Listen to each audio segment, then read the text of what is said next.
আমরা এসেছি আমাদের নোয়াখালী বিভাগ চাই দাবিতে।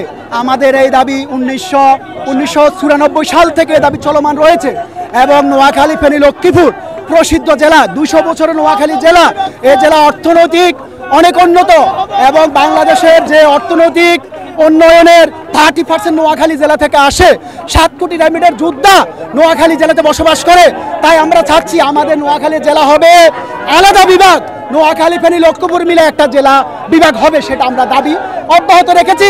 আমরা আমাদের আন্দোলন চালিয়ে যাব যতদিন আমাদের এই বিভাগ আদায় না হবে তখন আমরা রাজপথে থাকবো। এই জেলা প্রসিদ্ধ, এই জেলাতে অনেক যেমন অনেক বিখ্যাত লোক, প্রসিদ্ধ লোক জন্মগ্রহণ করেছে, যেমন এই বেগম জিয়া, আপনারা জানেন বিএমপি চেয়ারপারসন বেগম জিয়ার, খালেদা জিয়ার দেশও কিন্তু বেগম নোয়াখালী জেলা, এবং বিশিষ্ট রুহুল আমিনের জেলাও কিন্তু নোয়াখালী জেলা, শহীদুল্লাহ কাউসারের জেলা কিন্তু নোয়াখালী জেলা, এবং জহির রানের জেলা কিন্তু নোয়াখালী জেলা। আরো অনেকে রয়েছেন।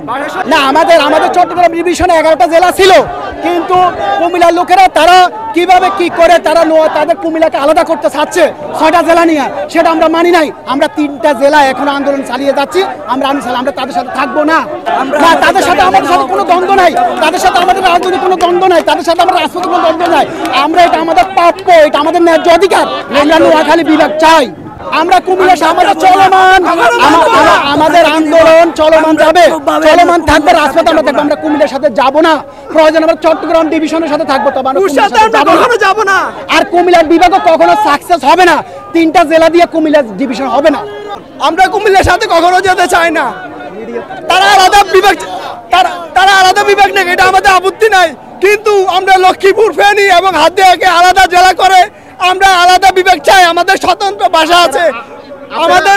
আপনারা অবগত আছেন, কিছুদিন আগে 11 তারিখ আমরা যখন আমরা প্রেস ক্লাবের সামনে যখন আমরা প্রোগ্রাম করেছি, সংবাদ সম্মেলন, বিক্ষোভ মিছিল করেছি, আমাদের পোলাপান, আমাদের ভাই বোনেরা যারা এই আন্দোলন জমানোর জন্য ঢাকা এসেছে, কুমিল্লা বিশ্ব রোড, তারা আমাদের ভাইদেরকে হামলা করা হয়েছে, আমাদের সকল গাড়ি তারা আটক করে দিয়েছে। ওখানে 1 ঘন্টা পর হাওয়া পুলিশ এসে বিভিন্নভাবে যোগাযোগ করে আমাদের নোয়াখালী জেলা সমিতির সহযোগিতা, সার্বিক সহযোগিতা, তারা আমাদের থেকে এখান থেকে আমরা উদ্ধার করে আমাদের ভাইদেরকে, আমরা বন্ধুদেরকে আমরা নোয়াখালী নিয়ে গেছি। তারা হামলা করেছে আমাদের উপর, এটা আমরা কখনো আশা করি না। তাদের যদি ব্যবহার এরকম হয় তাহলে আমরা কিভাবে তাদের সাথে যাই?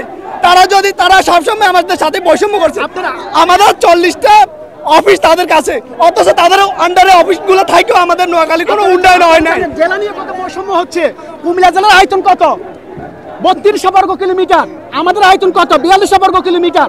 দেখেন কুমিল্লাতে প্রশাসনিকভাবে কি শক্ত করেছে তারা সিটি কর্পোরেশন নিয়েছে, তারা আপনার ক্যান্টনমেন্ট নিয়েছে, তারা 18টা উপজেলা নিয়েছে, তারা 20টা থানা নিয়েছে।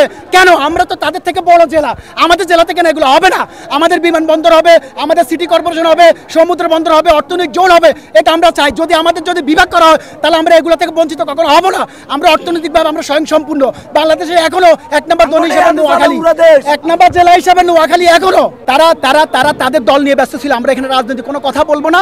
তারা যদি ইচ্ছা করতো, ওবায়দুল কাদের শিরিন শারমিন, ওবায়দুল কাদের নোয়াখালীর লোক ছিলেন, শিরিন শারমিন সাতকিলের তার নানার বাড়ি, তারা চাইলে অনেক কিছু আমাদের নোয়াখালী করতে পারতেন, তারা কিন্তু করতে পারে নাই। তারা এখন দেশ থেকে বিতরণ হয়ে গেছে, তারা দেশ থেকে চলে গেছে। এখন তাদের কথা আমরা বলবো না কখনো। আমরা আমাদের ন্যায্য দাবি, দল মত নির্বিশেষে আমরা আমাদের কুমিল্লা বিভাগ, আমরা নোয়াখালী বিভাগ আমরা আদায় করে নিব।